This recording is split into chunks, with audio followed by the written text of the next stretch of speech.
دوستو کچھ خبریں ایسی ہوتی ہے جو صرف خبر نہیں ہوتی، وہ لمحہ فکریہ بن جاتی ہے۔ یہ صرف بریکنگ نیوز نہیں ہوتی بلکہ انسانیت کے ضمیر پر دستک ہوتی ہے۔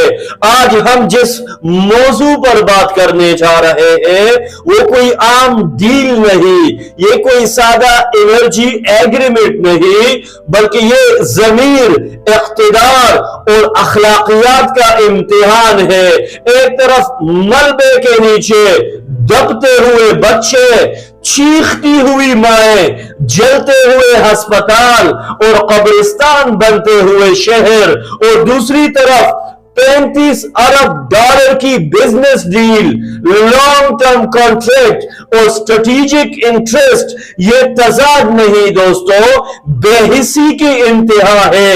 یہ انسانیت کے منہ پر زوردار تماچا ہے۔ جب اسرائیل نے غزہ پر وحشیانہ بمباری شروع کی تو یہ مسئلہ صرف مسلمانوں تک محدود نہیں رہا، پوری دنیا میں human rights activist, civil society, آزاد صحافی اور حتیٰ کہ نان مسلمز بھی سڑکوں پر نکل آئے۔ لوگوں نے صاف الفاظ میں کہا کہ یہ وار نہیں، یہ میساکر ہے، یہ دفاع نہیں، یہ جینوسائیڈ ہے۔ دنیا بھر میں لوگوں نے اپنے اپنے کیپیسٹی کے مطابق آواز بلند کی، کسی نے احتجاج کیا، کسی نے سوشل میڈیا پر کیمپین چلائی اور کسی نے بائیکاٹ کو اپنا ہتھیار بنایا۔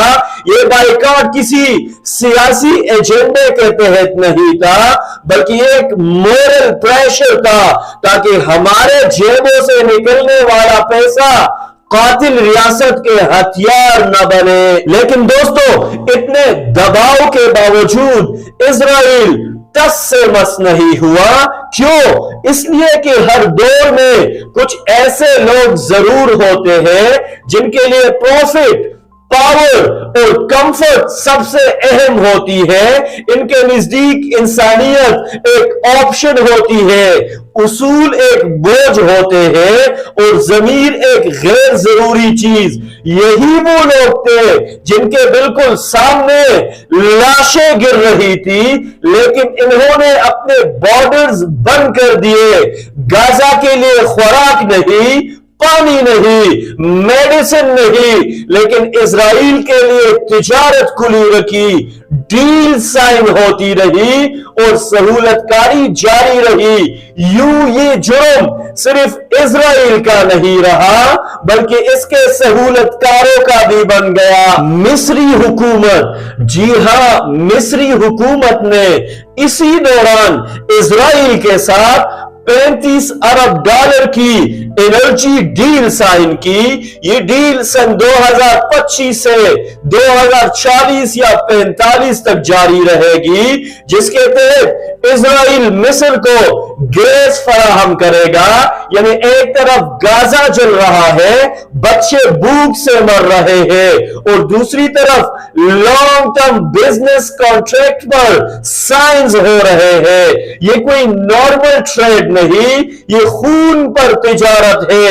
یہ وہی مصر ہے جس کی سرحد غزہ سے ملتی ہے اور یہی وہ سرحد ہے جو سب سے پہلے بند کی گئی۔ یہ صرف بے مروتی نہیں، یہ تاریخ، مذہب اور نیبرز کی کلی غداری ہے۔ دوستو تاریخ ہمیں بتاتی ہے کہ قومیں دو طرح کے فیصلے کرتی ہے۔ کچھ قومیں وہ ہوتی ہے جو اپنے اصولوں پر جان قربان کر دیتی ہے، کچھ وہ ہوتی ہے جو اپنے اصولوں کو ہی قربان کر دیتی ہے۔ کس لیے؟ اقتدار کے لیے، خواہشات اور لگژری کے لیے سب کچھ داؤ پر لگا دیتے ہیں، حتیٰ کہ اپنا ضمیر بھی۔ جب ضمیر مر جاتا ہے تو بچوں کی لاشیں صرف سٹیٹسٹکس بن جاتی ہے، عورتوں کی چیخیں شور لگنے لگتی ہے اور ڈالر کو نیشنل انٹرسٹ کا نام دے دیا جاتا ہے۔ ایسی ریاستیں نقشے پر موجود رہتی ہے لیکن اخلاقی طور پر دفن ہو چکی ہوتی ہے۔ یاد رکھیے دوستو، جو ریاستیں ظلم پر کاروبار کرتی ہے وہ وقتی فائدہ تو حاصل کر لیتی ہے لیکن ہمیشہ کے لیے اپنا چہرہ کھو دیتی ہے، اور تاریخ کا سب سے سخت فیصلہ یہی ہوتا ہے کہ وہ کسی کو معاف نہیں کرتی، نہ قاتل کو اور نہ ہی اس کے سہولت کار کو۔